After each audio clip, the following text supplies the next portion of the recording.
Hello and welcome to another episode of Divorce TV.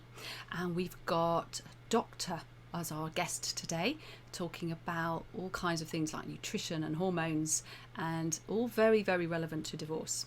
And we've got another healing from Susan Cowe-Miller that is not EFT this time. She's going to be doing something different with us. So look forward to that. So let's get right on now with the news. And welcome Wookie Liquor. Amazing. That's a great thing to say. We like people who say that about the show.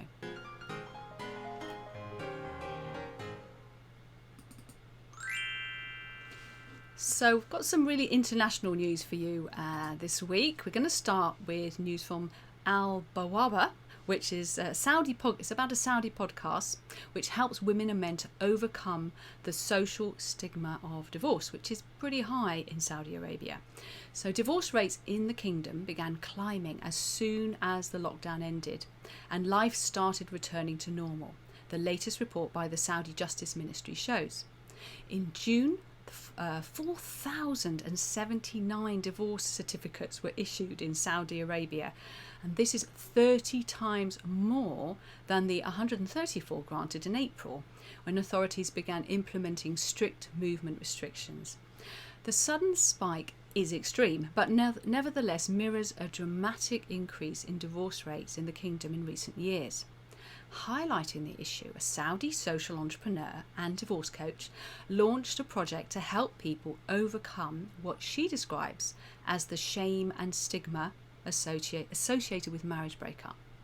Coach Ghazal Hashim started her Turn the Page podcast in 2017 with a friend, education specialist Basma Bushnak. Now, the podcast later inspired Hashim to set up a coaching business called Together for a Better Ending, which specialises in divorce-related issues.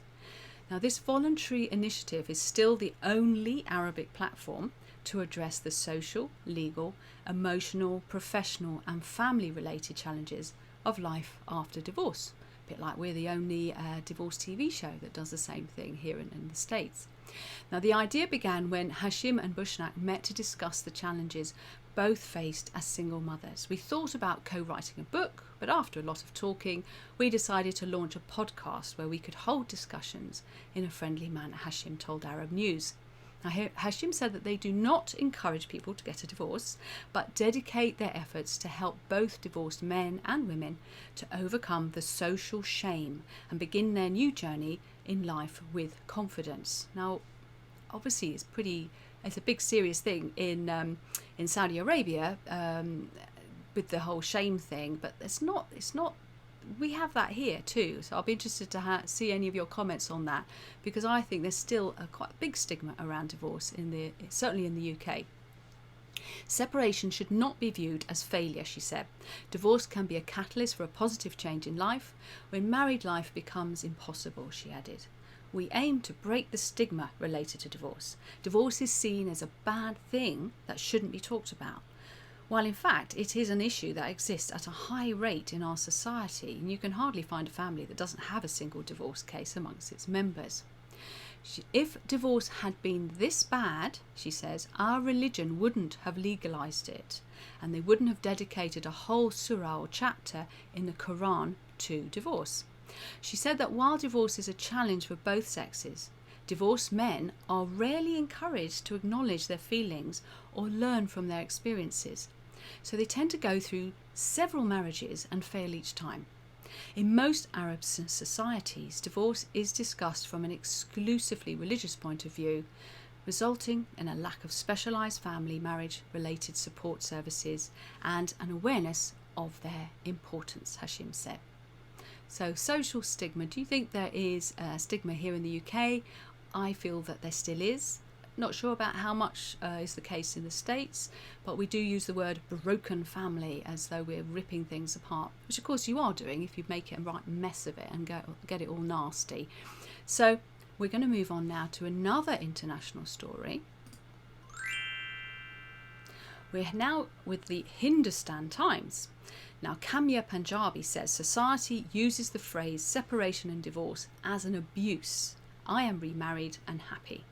Now, this is an interesting story. So she's actor Kamya Punjabi She's known to be fearless when it comes to talking about anything, be it her own life or even the rampant unfair practices in showbiz. Now, the actor says that the mentality of the society where she is in India still is such that they can't accept a woman taking critical life decisions for herself. In her case, it was divorcing and remarrying.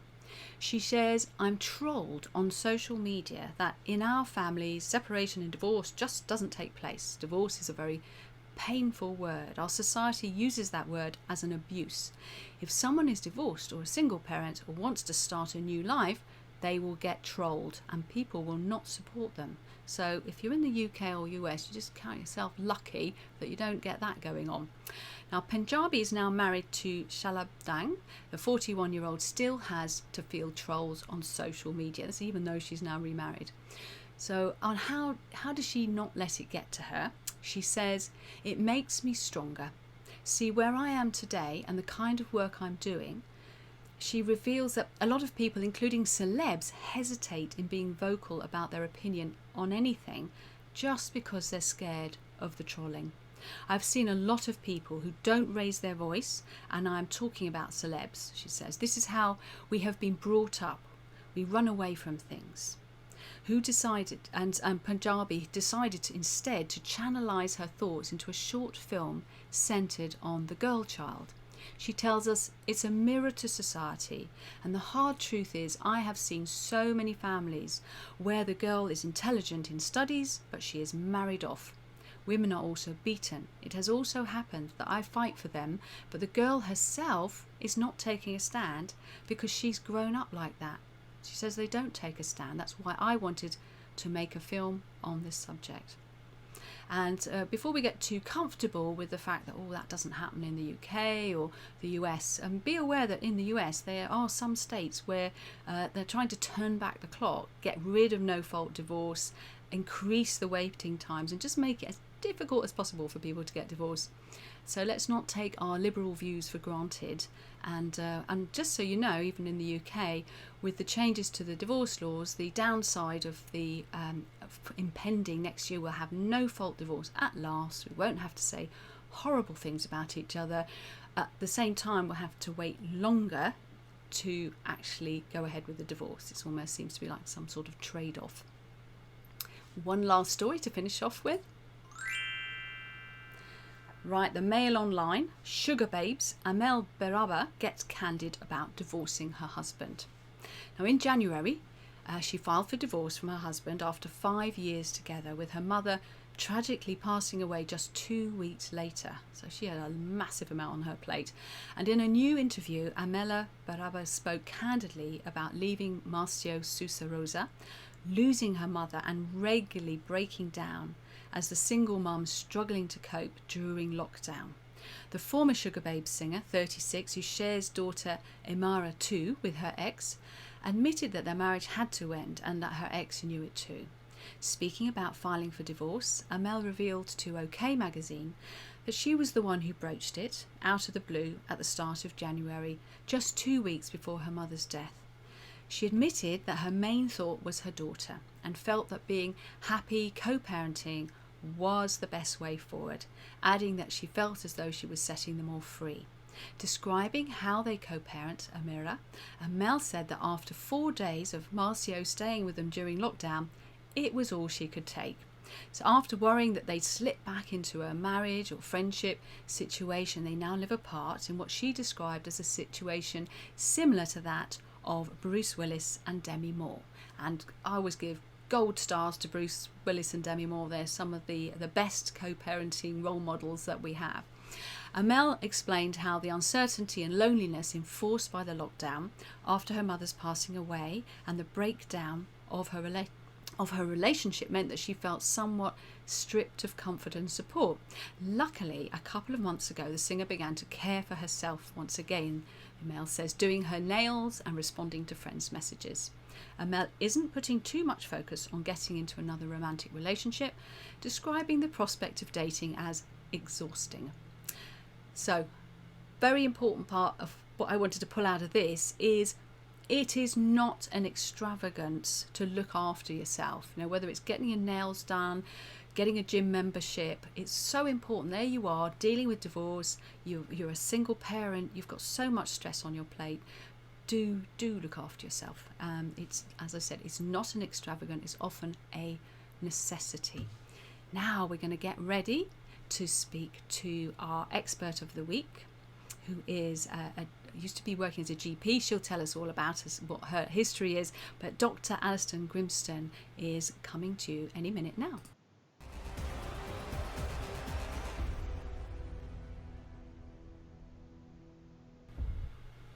Hello, Dr. Alison Grimston. Thank you so much. And I've got the banner, which you can't see, but I can, everyone else can. It says Hormone Success System. So you're going to obviously tell us a little bit about that. But just to start with, I've had GPs in the past refer people to me because quite often the first person someone will tell about their divorce is their GP.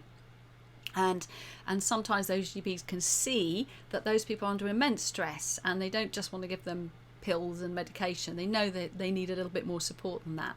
But on that subject of stress, diet, what you put into your body, how you handle your health is really critical, isn't it? I'd love you to tell us a little bit about that. Hello there, Susie, and thank you so much for having me on the show today.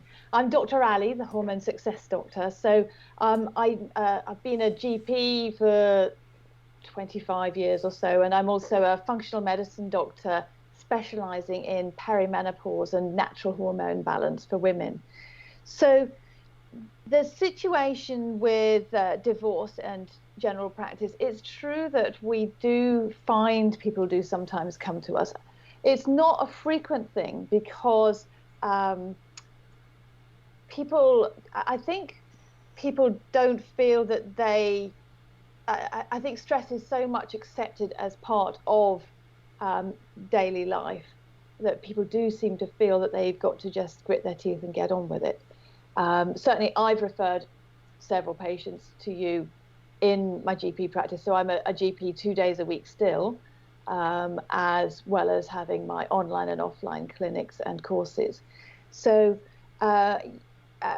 yes, what I find is that the stress of divorce can make the symptoms of hormone imbalance so much worse.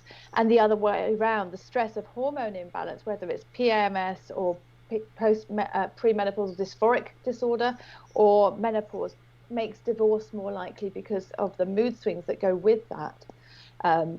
But in terms of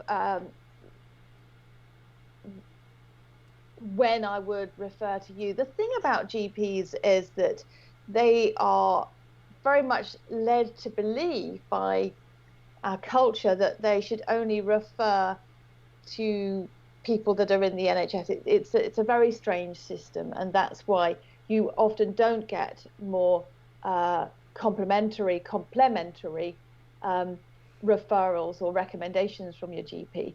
That said, the reason I went into functional medicine and complementary and alternative medicine was that I broke my back when I was 17 in a car accident, and I started medical school straight after that, after a 10-day hospital stay and a month off. And my GP at the time did recommend I try Alexander technique, which is a complementary therapy, and I'm forever grateful for that and for the car accident, because that led me along this route of the expertise that I have in complementary medicine.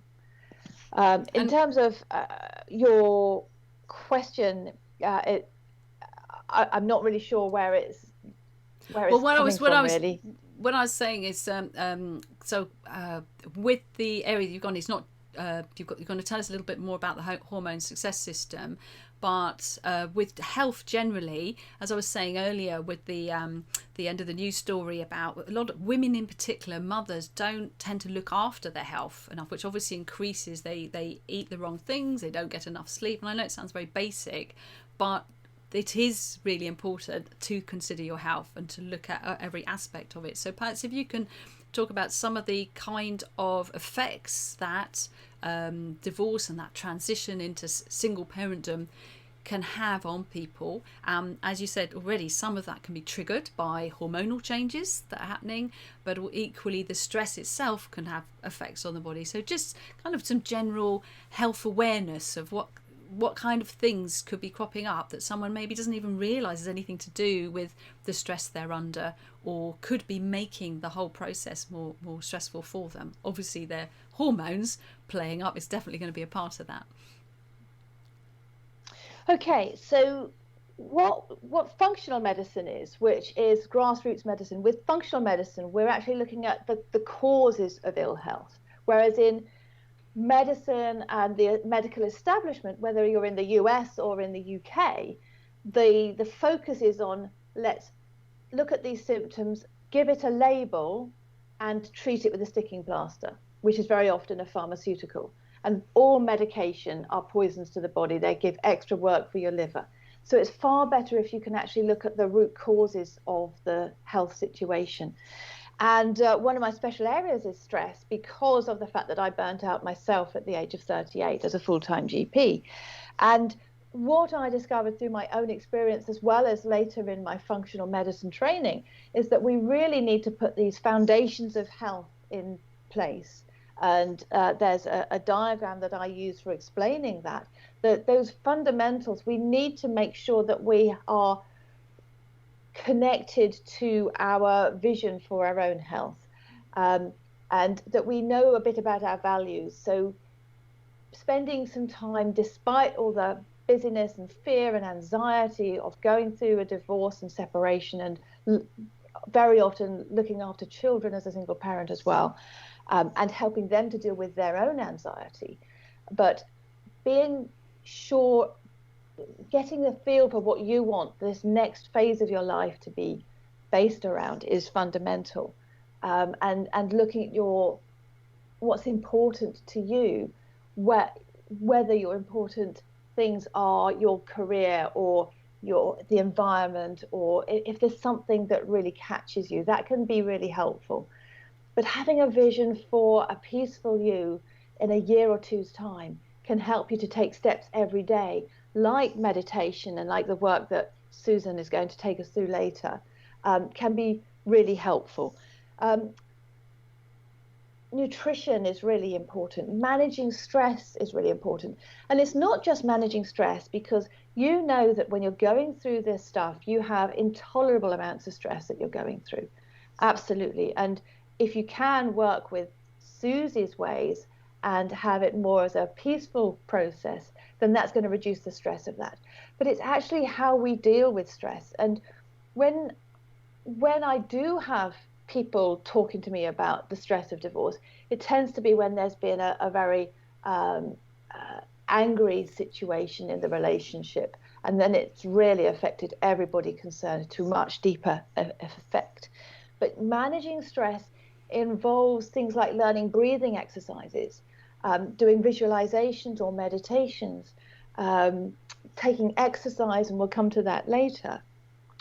And something called heart math is really effective, and that's a combination of breathing exercises with gratitude, so feeling gratitude. So even though you've got all of this going on, you can even look at a raindrop on the window and look at its beauty and appreciate it. You can look into the face of your child as they're eating breakfast, even though you're so stressed, and appreciate it. Find something to appreciate in every moment when you're stressed, and that will give you such a good step in the right direction. And this isn't something that you can do once and forget about it. I practice these stress management strategies every day, several times a day, including the deep breathing, because especially when we're stressed, we tend to breathe very shallowly and get into a sympathetic nervous state rather than the parasympathetic state that you get into when you're doing some deep breathing, doing some appreciation, doing some visualization. And that you just cannot think clearly or rationalize when you're in that fight and flight situation. But when you start taking those deep breaths, you move your brain function from the lizard brain to the wizard brain, which is much more able to come up with answers to the questions that you are facing. And it's just going to be so much more easy for you to deal with that moment, that hour, that day, and that week. And we know that you're going through extreme stress at this time, but these can all be extremely helpful. With nutrition, it's really important to clean your diet up. And the temptation is when you're going through all this busy and stressful time to start shortcutting food preparation, because we know you've got a lot to do. Suddenly, there's only one of you looking after the kids. You're having to deal with everything to do with the house that maybe you've been sharing up to now. There are so many extra jobs, as well as if you're working as well, keeping that going. But if you can just make sure you're using natural foods as much as possible, not using processed foods. And in actual fact, if you can set aside time, even if that becomes part of your quality child time as well. So the kids helping you cut up the courgettes. This can all be helpful in the added benefit of good nutrition. And another thing that can be very stress relieving is growing some of your own food. So even if you've only got the facility to have pots in your garden or on your patio or on your balcony, you can start to grow your own foods. And that in itself, the magic of seeing things grow from seeds, the way lettuces and salad leaves can keep coming back, these can all help you as well as help nourish you. And the importance of nourishment cannot be underestimated. The vitamins and minerals in fresh foods are what are needed for your body to deal with stress, for you to be able to produce your stress hormones, but also the DHEA, which helps you to recover from stress, and also helps you to produce your sex hormones so that your menstrual cycle or perimenopause or menopause situation can be as easy as possible as well. So you do need, I can't overestimate the importance of good nutrition, and I recommend taking supplements on a regular basis. So you're clearly not your average GP. That's very obvious. I love everything you're saying. Just in the last minute we've got here, you mentioned there about perimenopause or menopause and how important diet is there. A lot of people just think, oh, I have to go on HRT. Presumably there's more choices or more ways to manage that period, because that could have been partly a trigger for the divorce, or it could be an added layer of stress through the divorce, because emotionally, you can be pretty much all over the place for a while, can't you? Oh, absolutely, absolutely. And the brain fog and the mood swings that you suddenly realize you shouted at the kids or your partner and you don't recognize that person. It's a really difficult time. And women in their 40s and 50s, that's the highest time for suicide as well. There's a lot of anxiety and depression which goes with perimenopause that is under-recognized as being hormonal in its basis. And there's a lot you can do to support your hormones using nutrition, using supplements and herbs, as well as using HRT and using as natural HRT as possible. It's important not to be afraid of HRT, but it's also important not to feel like that's the answer, because it isn't. That's just, if you're just relying on a prescription, it's just like using a painkiller prescription for managing pain, rather than all of the actual groundwork that you have to use in managing pain. And things like sleep, also really important in the management of stress and of hormone balance as well. So there are many, many facets to managing hormone imbalance and stress and this whole situation that you're going through. And I just recommend that you try to make some time for yourself. Try to learn some techniques like Susan's going to teach us in a minute around meditation for when you're having those wakeful nights. Menopause gives you sleepless nights in the first place, but the stress of a divorce, so you really need to learn to release the stress, do the deep breathing, do some meditation, and just leave the worries for your brain to think about tomorrow. Just tell yourself, now is not the time to worry about those. I'm going to set some time for me to think about that tomorrow over a cup of tea. And not too much caffeine, but I do like my cappuccino myself, but only 1 or 2 a day. Yeah, I keep try and keep mine to before 12 o'clock for the sake of everybody, never mind my sleepless nights. So just a last question, it's a yes or no answer. Thank you so much, by the way, Alison, for all this massive amount of advice you've given us.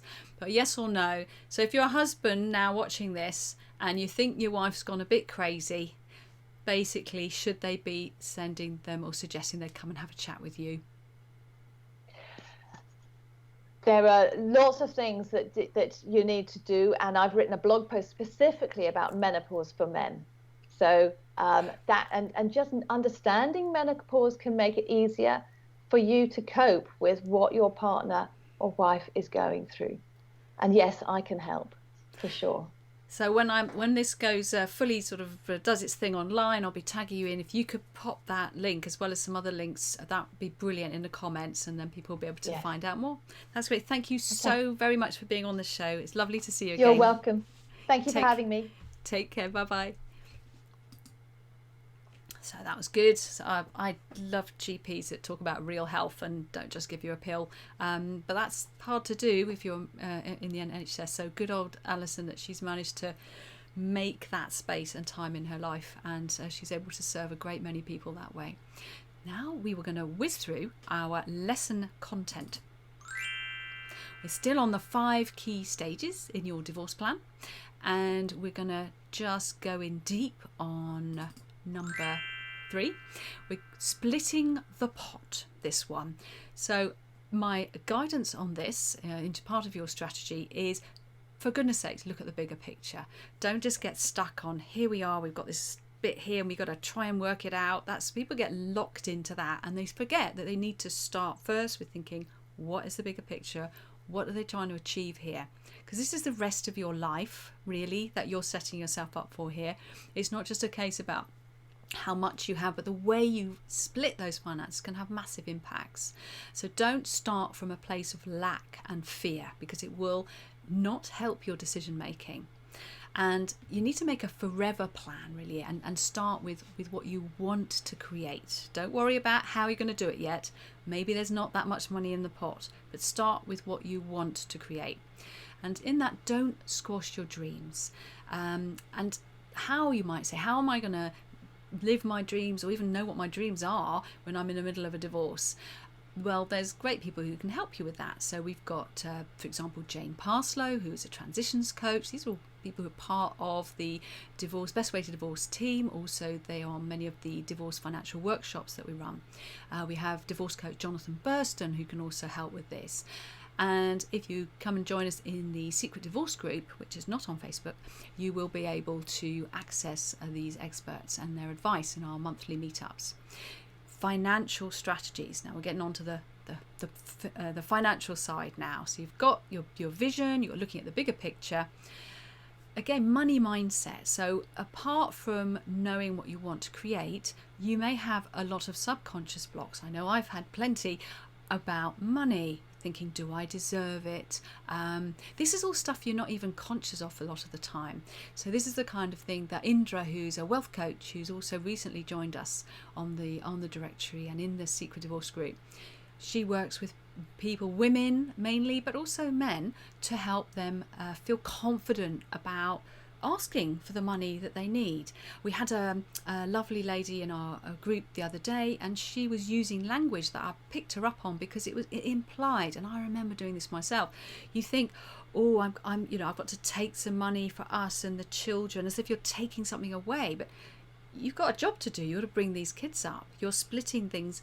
You're splitting the pot in a fair and equitable way. You're not denying someone else something just because you need it for the kids. We need to really be careful about how we think about this. So Indra's can help with that. Also, on a deeper level, you're going to have these subconscious blocks around money that healing can really help with. So you might have Debbie Talalay does theta healing. She does fantastic work on this. And Susan, who we're having a meditation with at the end here, she does emotional freedom technique, tapping, and that again can be very powerful at shifting these blocks in your thinking, so that you don't, so that you're open and able to then dream about a future that you really want to create. And another key point on this, before you sit down and really kind of get into your financial strategies, are you feeling bullied? Is your ex financially bullying you and controlling you?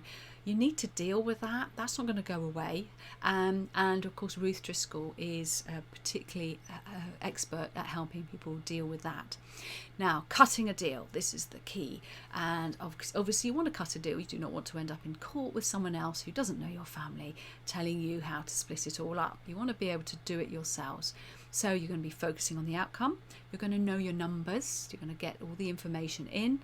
You're going to build your confidence through the healing, through perhaps working with Indra. And financial planners. These are the secret weapons. Financial planners like Henry Elliston and Christine Rogers. They're like magicians. They have a crystal ball and they can look into the future and see how your finances work out. So as you start to put a plan together, they can work out for you. You don't have to do all the numbers. They can work out for you and say, hey, in another two years time you'd be fine, but by the time year 3 you're actually going to run out of money if you do it this way. So they're really, really important people to talk to, and before you can cut a deal you need to know what kind of deal is the best kind of deal to cut. And finally, financial planning prep. So how do you prepare yourself for a session with a financial planner? Well, you gather that information.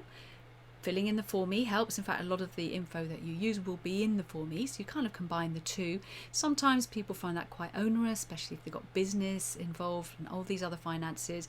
Neil James Accountants can help with that, and also Indra, our wealth coach.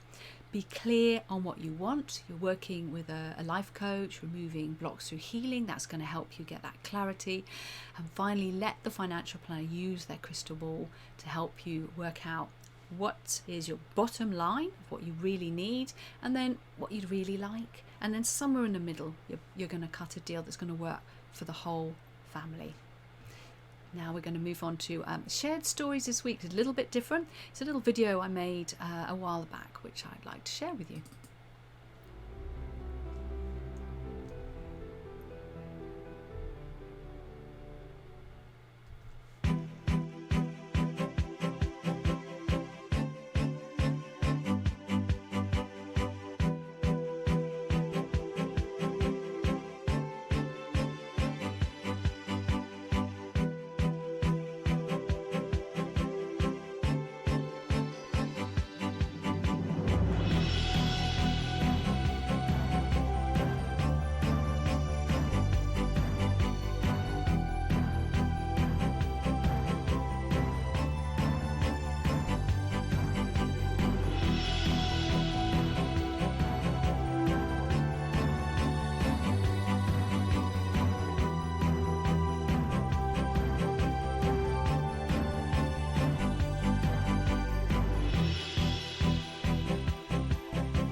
Did I marry an idiot? That is the question. That's what happens when you leave me alone with some online software for making animated videos. But it's true. You do need to think before you get too upset with your ex. You know, you chose to marry them. There are some sensible elements to them. You just got to tap in there, and only an idiot would ignore dispute resolution and hand away all their power to someone who doesn't know them, who just happens to be a judge. Right, we're going to have a whizzy roundup. Get ready with your phones if you want to use the QR codes. Divorce Financial Workshop nearly full now, just filling in the last few places. It's on the 10th of September. I'd love to do more, but I have no set dates yet. So if you want to be sure that you can access this year, you definitely want to book in soon. Our wonderful divorce group on Facebook. Lots great thing to do, but even better, I dare say, is the secret divorce group, which is not on Facebook, and that's where we have meetups and chats, and you can access lots of wonderful information that I have handy for you. So we're ready now for our healing. I'm really looking forward to this one, and Susan Cowe-Miller is going to be appearing after this next slide.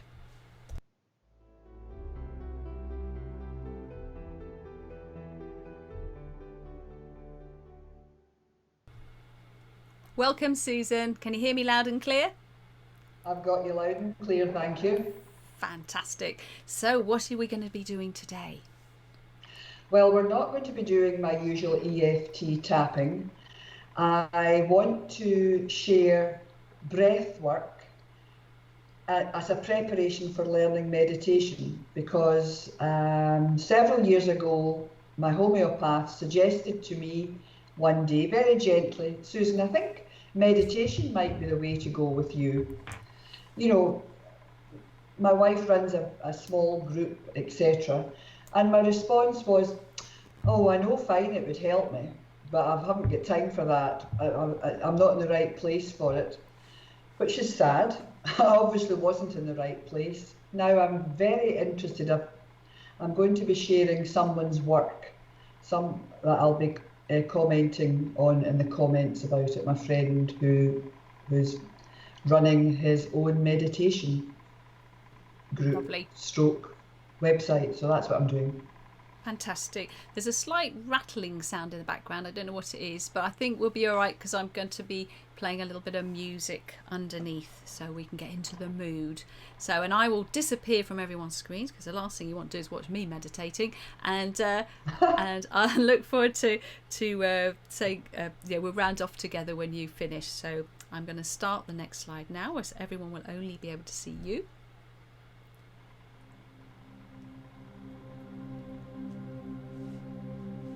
Thank you.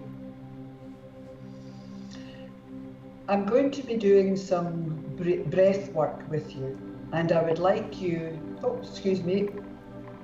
I would like you to gently become aware of your breath. Relax your shoulders and close your eyes. Gently start by normal breathing in and breathing out. Feel your breath in your nostrils when you breathe in.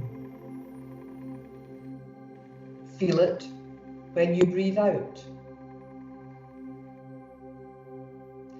With your next breath, start following the breath inwards.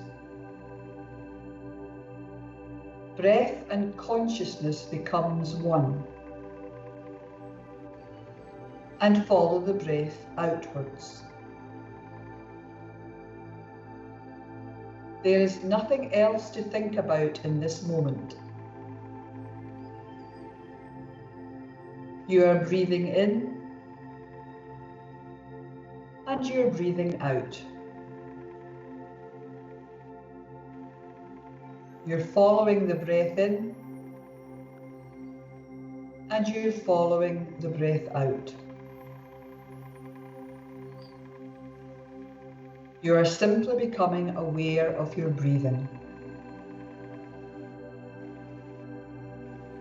In your next breath, once you've followed the breath in, I want you to see the gap for a fraction of a second before you breathe out. The breath stops. Now follow the breath out, and the same gap happens before you start to breathe in. Breathing in, there is a gap.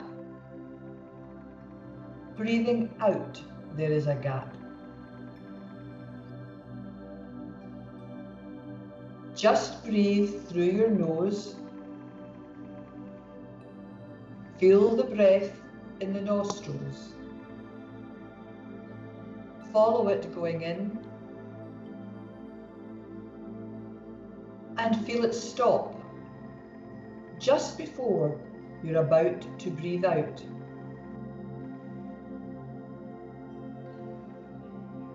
And feel it stop just before you're about to breathe in. In these gaps, there is no breath. There is just stillness.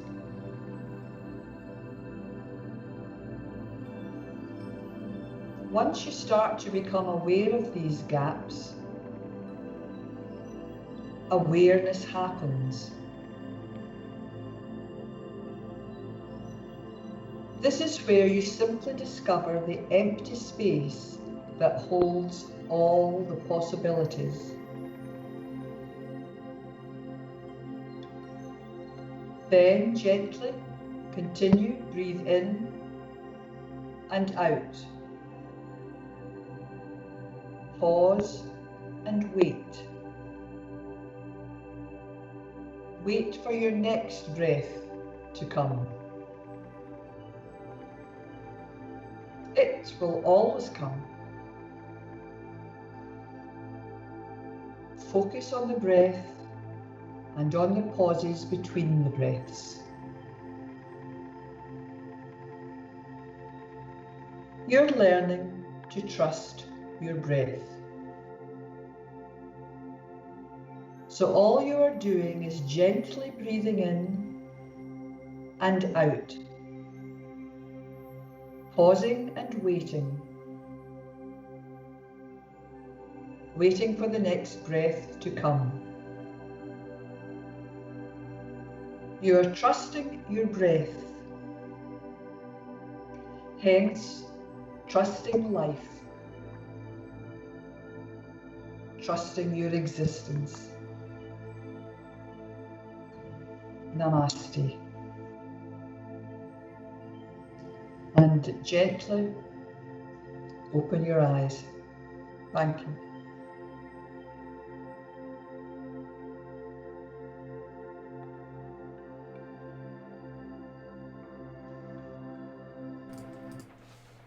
Oh, my background's gone funny. Let's give the right camera here. And sorry about, oh, I've lost my...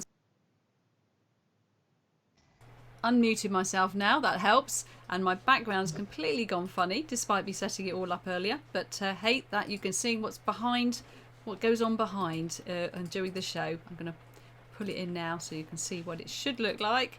That was lovely. I was so calming that I completely lost the plot. Lost everything. So that was wonderful.